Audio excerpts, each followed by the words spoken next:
Georgians have taken to the streets in a wave of protests after the government decided to suspend negotiations to join the European Union.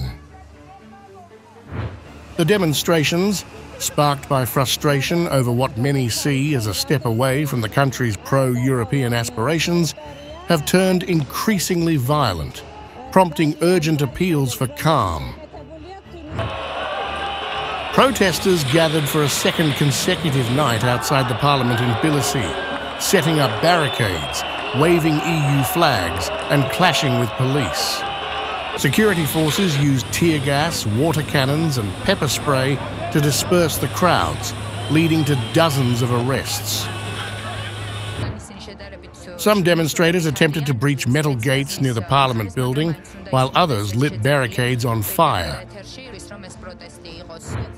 The protests expanded beyond the capital, with violent clashes reported in the Black Sea city of Batumi.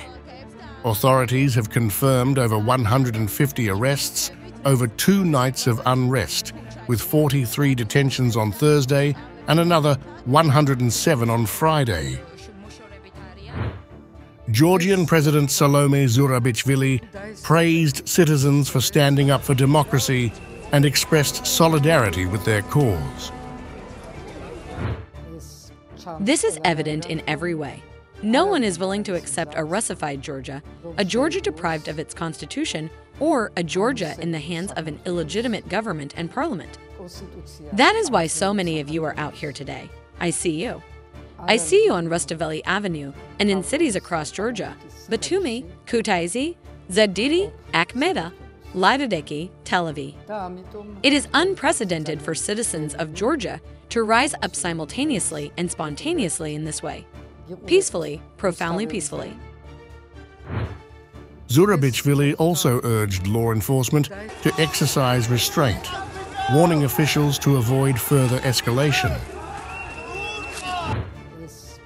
Appeal: do not raise your hands against our young citizens or anyone else. Exercise restraint and fulfill your duty.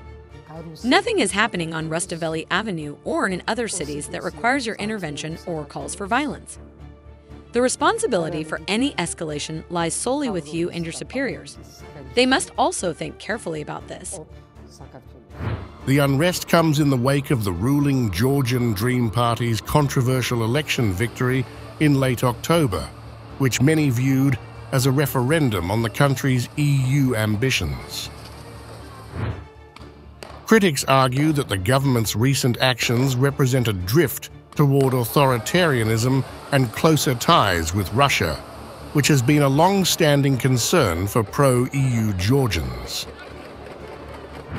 As tensions remain high, the future of Georgia's relationship with the EU and its democratic trajectory hangs in the balance.